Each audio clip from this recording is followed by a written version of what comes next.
اسد كفو كفو ابو خالد كفو كفو كفو كفو ابو خالد اسد. شكرا ابو خالد حياك الله. مجرد ترند رخيص.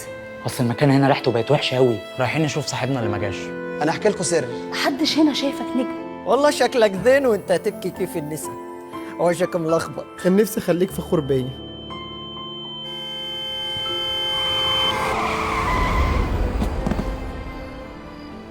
ايه يا ابويا في ايه الدنيا مالك؟ مالك يا عم؟ الحمد لله جت سليمه. الحمد لله الحمد لله الحمد لله. ايه انت كويس؟ طيب الحمد لله الحمد لله انا كويس. طب اجيب لك حاجه؟ هات لنا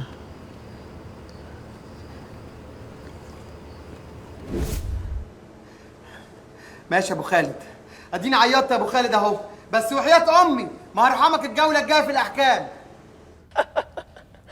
والله شكلك زين وانت هتبكي كيف النسا، وجهك ملخبط. هلا بزيدك تحدي، اذا سويته رح اقفل الاكونت تبعي لمده شهر كامل، واقول للداعمين حقي يصيروا يدعمونك. اتحداك انك تقول سر ما يعرفه مخلوق عن اقرب اصدقائك، بس يكون سر محرج. ماشي يا ابو خالد، انا موافق يا ابو خالد. انا مش هحكي السر غير لما ينزل لي اسد من الداعمين بتاع ابو خالد.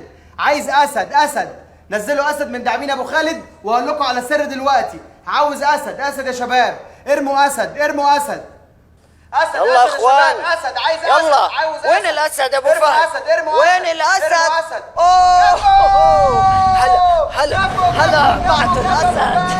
كفو ابو فهد، شكرا يا ابو فهد، شكرا يا ابو فهد الاسد، شكرا يا ابو فهد حياك الله. شكرا يا ابو فهد. بس اتحداك انك ما راح تقول، وانا راح اربح واحكم عليك للمره الثالثه. لا يا ابو خالد، انت المره دي هتخسر يا ابو خالد. انا احكي لكم سر. عن رامي صاحبي.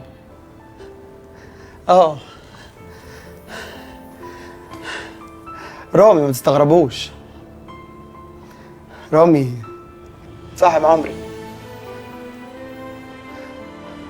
مامة رامي بتخون باباه مع حد تاني. واما الموضوع اتعرف هربت ومشيت معاه. كان صاحبي ساعتها صغير، هربت معاه وكانوا بيقولوا انها ماتت، بس هي ما ماتتش. انا ماني مصدق انك قلت. لا يا ابو خالد، انت اللي هتقفل الاكونت يا ابو خالد. انا قلت انت اللي هتقفل الاكونت يا ابو خالد.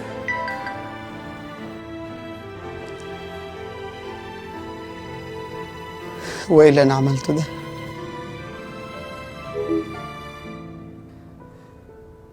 وايه اللي انا قلته وعملته ده؟ بس سامحني يا صاحبي، سامحني يا صاحبي. انا اسف يا رامي. المفروض اعمل ايه؟ اتكلمت. هو الفيديو ظهر عندك؟ ازيكم؟ ايه ده؟ رايحين فين؟ رايحين نشوف مكان تاني نقعد فيه. اصل المكان هنا ريحته بقت وحشه قوي، رايحين نشوف صاحبنا اللي ما جاش. بيقولوا بقى اعز اصحابه عشان يكسب اسد في بث على تيك توك. مش اسمه بث برضه؟ هو رامي فين؟ رامي مش عايز يخرج من البيت ولا يتكلم مع حد. ساعة ما ساب الشغل. هو رامي ساب الشغل؟ ساب الشغل، ما استحملش همسات وغمزات زمايله عليه في الشغل. بعد ما عرفوا ان مامته تصدق عنده دم، ملهوش ذنب في اي حاجه، ورغم كده ما استحملش نظرات الناس ليه. صدقني انا مش عارفه انت مستحمل ازاي نظراته. حتى بص كده حواليك، شايف؟ محدش هنا شايفك نجم، مجرد ترند رخيص لشخص رخيص باع صاحبه. بالمناسبة نسيت أشكرك أنا كمان، عشان خطوبتنا ورامي اتأجلت. أصل مفيش شغل، حتى الأهل لو كانوا عارفين ما كانوش يتمنى كل الناس دي تكون عارفاها. مبسوط؟ مبسوط إنك كسبت الترند؟ وكسبت كام جنيه؟ سوري، بالدولارات بتفرق مش كده؟ عن إذنك. لا لا لا، استنوا. هو لو كان في حد لازم يمشي لازم يبقى أنا. بعد إذنكم.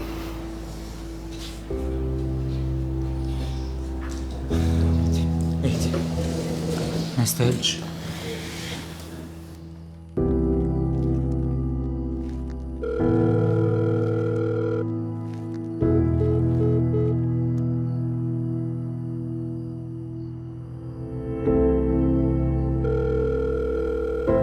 رد بقى يا رامي.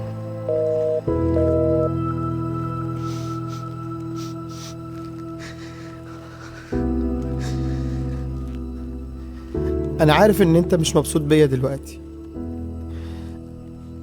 بس أنت مشيت وسبتني تايه. مش عارف إذا كنت بعاقب نفسي عشان ما كنتش جنبك في آخر يوم، ولا بعاقبك عشان أنت مشيت وسبتني من غير ما نودع بعض.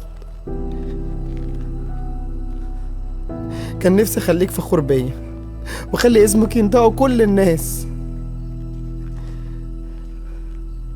بس مش بالطريقة اللي حاصلة دلوقتي. أنا آسف.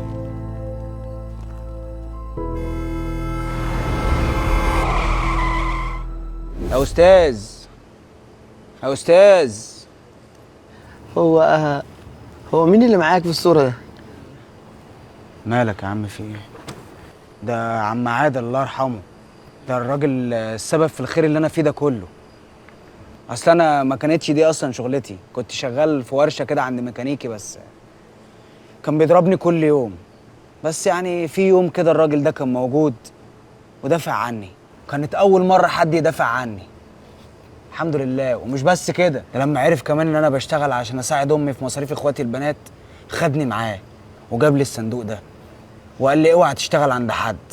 الحمد لله، ربنا بيكرم. الله يرحمك يا عم عادل.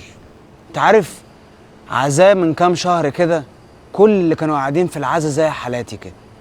الراجل ده طول ما هو كان ماشي كان بيعمل خير. الله يرحمك يا راجل يا طيب. بس يعني سامحني يعني يا استاذ، انت هو يخلق مش شبه 40 يعني، بس انت فيك شبه من ابنه. اصل انا سلمت عليه في العزا، بس لا مؤاخذه يعني يا صاحبي، هو كانت هيئته مختلفه عنك شويه. لا لا لا، أكيد هيئته غير يعني، أكيد هيئته شبه أبوه. انت كويس طب يا استاذ ولا ايه؟ الحمد لله الحمد لله. المهم أنت كويس والصندوق بتاعك كويس. يا عم الصندوق كويس وانت كويس وكلنا كويسين. خد يا عم عشان يبقى عيش وملح. شكرا. مالك يا عم؟ تشتغل معايا؟ ايوه اضحك كده وخليها على الله. فريسكا فريسكا فريسكا. الترند أنواع. ترند رخيص جايز يعمل لك ريتش ويكسبك شوية فلوس، بس يا ترى هتخسر قدامه ايه؟ كرامتك، رجولتك، ناس بتحبهم، احترامك لنفسك.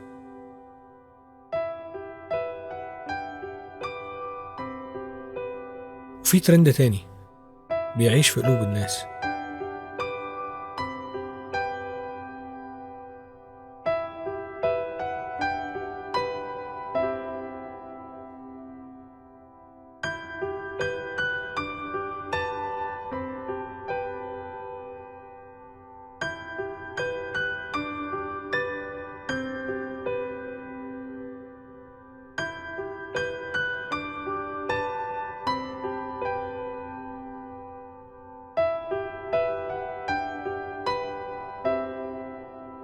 ترند يغير في حياتهم،